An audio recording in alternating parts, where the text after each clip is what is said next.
So let's see what those silver reeds are up to. Hello my viewers, welcome again. In the next English review on my channel, you remember the Maritza 30, the machine from the very beginning of my channel, September 2024. But today I will look at the other side of the story of this design. The Maritza 30 actually has two roots. One is the Privileged 160, which then became Triumph Adler Contessa 2 Deluxe, which has the Bulgarian version Maritza 30. But here's the other one. The other machine with the same chassis, with the same mechanics, but on very different external frame. You see, this silver reed SR 280 Deluxe is really a fascinating machine. My one is in perfect condition. I don't know if you can see, but I will do my best to show you. Look at the paint.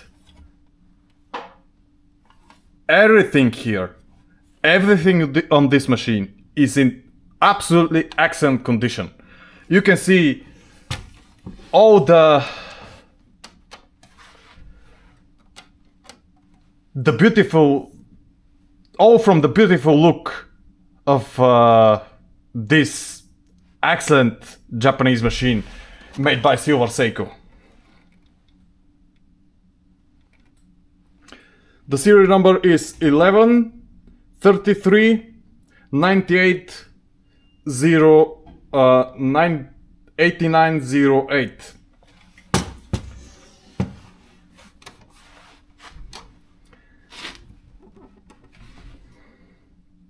If I have to say my opinion, yes, excellent looking machine. Excellent looking machine. And probably I like this design more than the plastic design.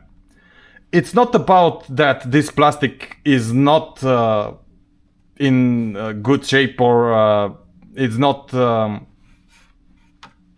made in quality, but the metal, the bright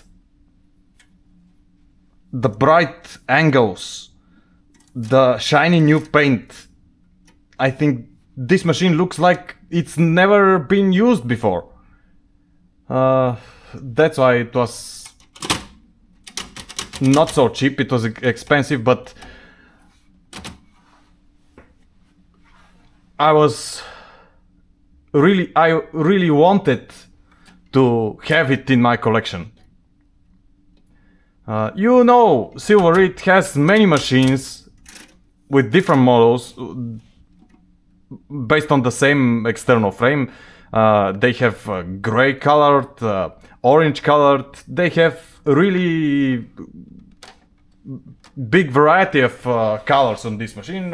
Silver Reed are pretty conservative. Their machines are like the JPs. You don't have to change something that works perfectly.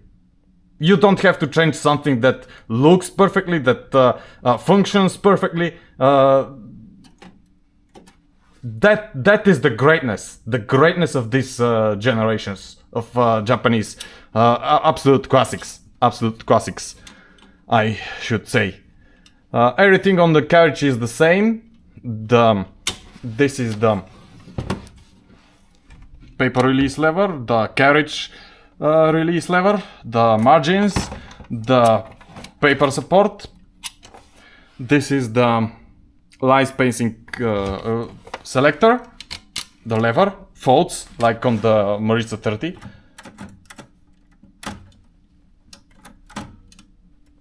My one doesn't fold that well, but you can see it here. You can see it here. To fit it to the box, it don't stays down, but the cover of the case pushes it downward. Let's see it from the inside. Although there is nothing special and unknown on the inside of this machine. You can see the typical inside space of all those generations of machines. And it looks like brand new, and it looks like brand new. It looks perfectly preserved. This machine is an excellent acquisition to my collection.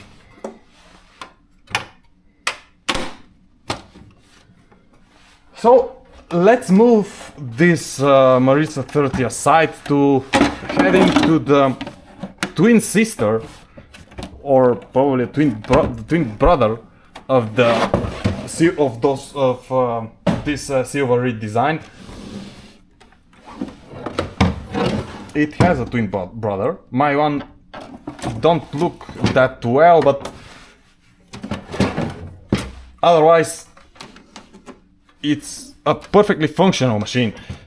There are some things that are not quite right on this machine.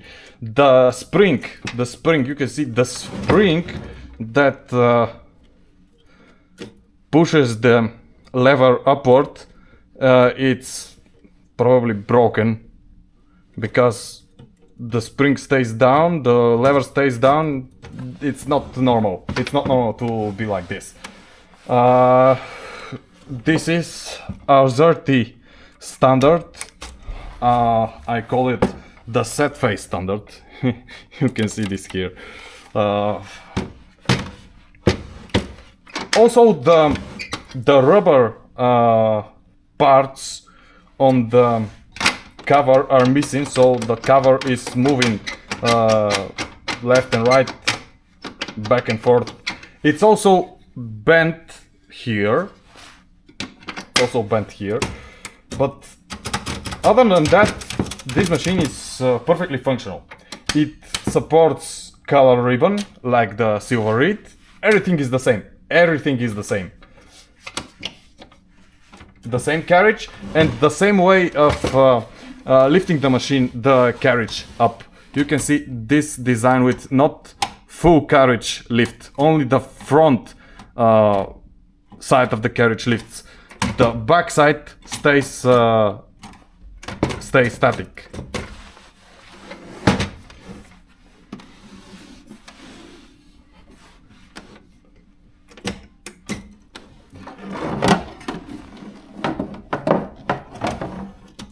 And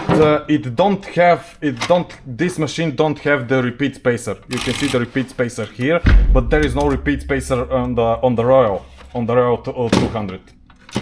And also there is something else broken on this machine. You can see the lever for releasing the paper is bent and broken. There is some rust at the back. It's not that that good looking machine, but I have no reason to miss this rare machine here.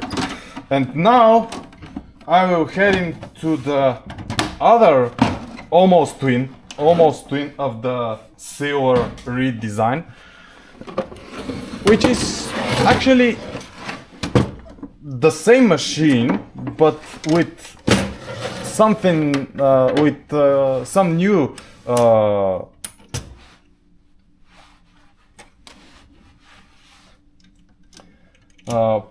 options. Everything on the front looks identical. The color selector is on the same place. The high and low selector for pressure, it's on the same place.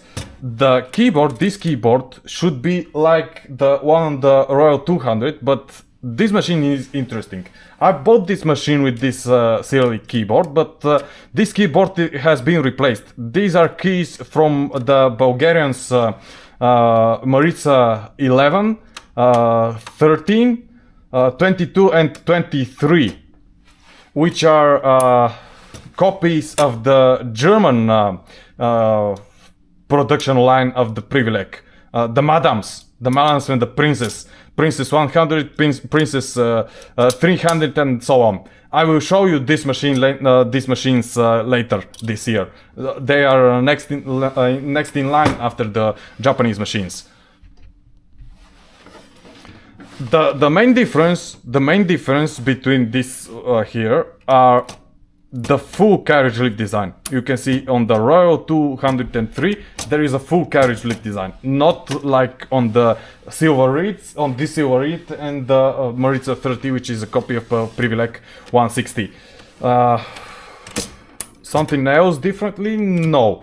Of course, the placement of the backspace and the margin release keys.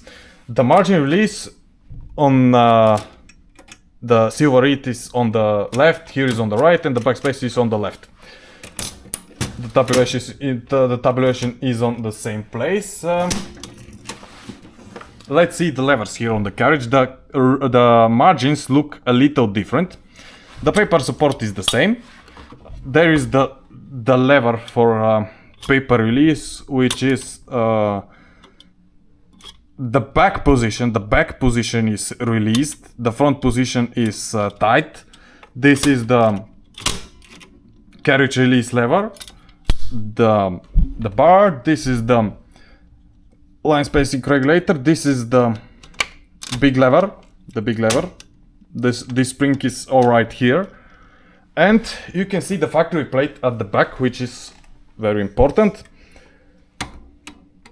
Made in Japan for Royal Imperial International.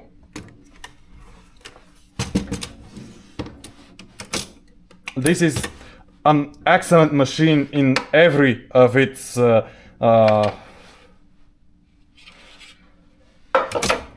in every way.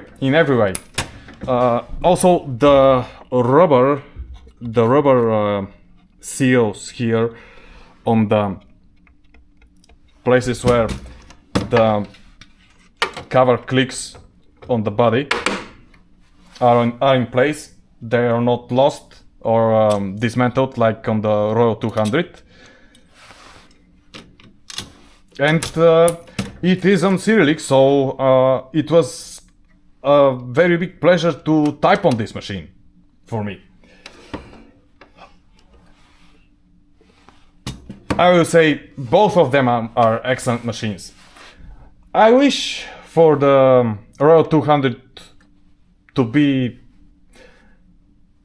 a little bit better than what mine is, but these machines are so rare here, so I don't have choice. I don't have choice to place to choose. I don't have place to choose which machine to buy. I have to buy the first one. Either I will wait months or probably years to have the next one. Let's put this cover.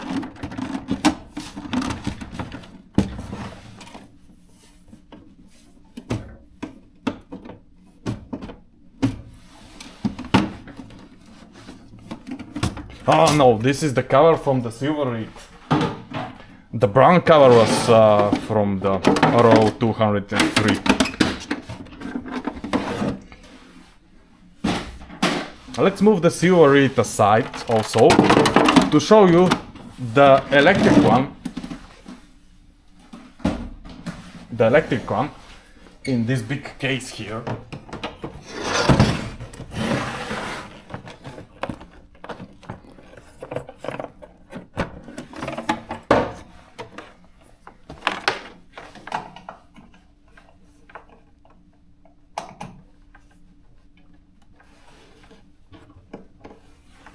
This contact is really tight.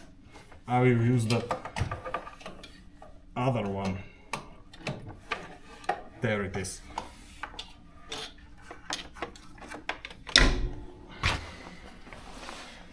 So, this Silver Reed looks stylish. Looks very stylish in this all black panel. It don't look boring. It don't look boring.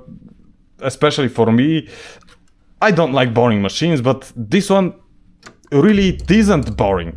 But it has the typical things that don't work for Japanese machines. For example, you can see now the gear stuck. Yes, now I released it. Also, there is a problem with the ribbon lifter. The ribbon lifter has 3 positions. This machine here, was with the correction tape.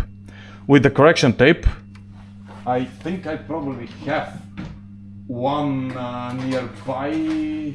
I don't see it now. Somewhere in the drawer.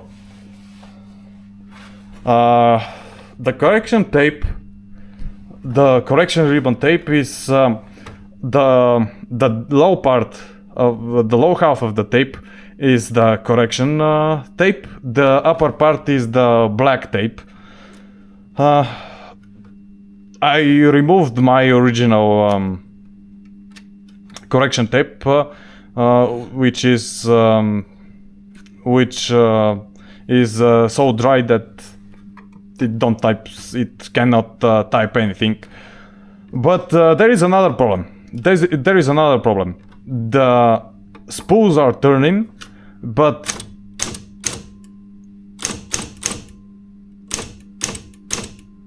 whoa! Did I just manage to take the ribbon lifter in working condition?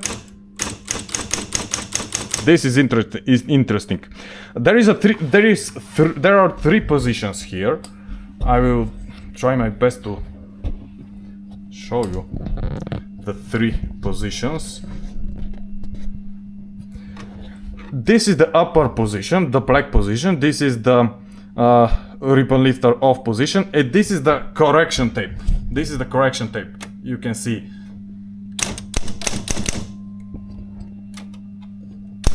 No, now it's not working now. And now it's working. Yes, there is a chronicle problem with this ribbon lifter. So that is the first problem of this machine. The other problem, of course, is the clutch. I will not try to push the enter key. It doesn't work. The machine gets stuck.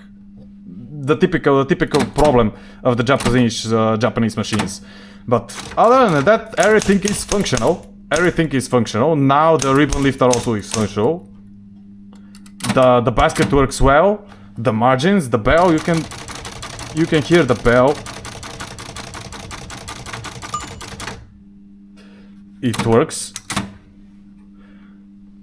The carriage is almost the same like on the Olympia B12 and the Carina 2. The same typical Japanese design. This here is the carriage release. This is the paper release. The margins, the paper support, the line spacing regulator, the knobs, everything standard. Everything standard. It looks pretty good on the inside, like almost brand new.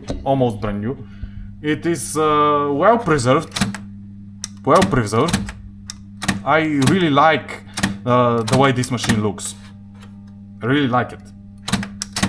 And it's rare. Silver reeds are known for their manual machines, but not that well known for their electric machines. I don't actually know if there is another electric silver reed at all. So this machine is very valuable. And it's quite good to type on it.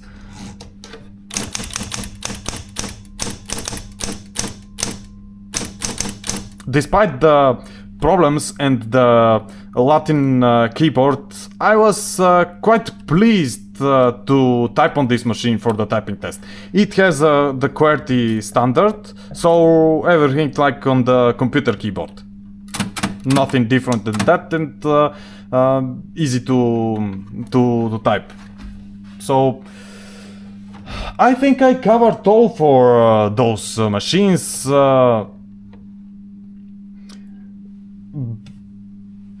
Really, they are a really big part from the Japanese typewriter tradition. Like I say, the silver reed, the Mayo silver reed, my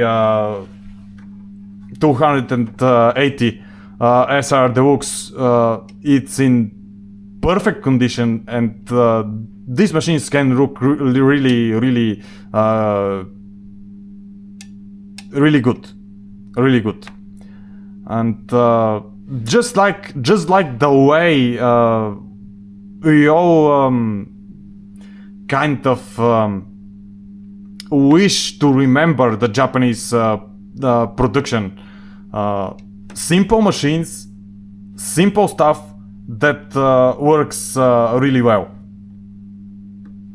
I think this is the perfect way to finish this video. I'm glad you were here for this week. Wish you a wonderful week like every time, and see you again next time with the next portion of Japanese, of my of my big Japanese collection.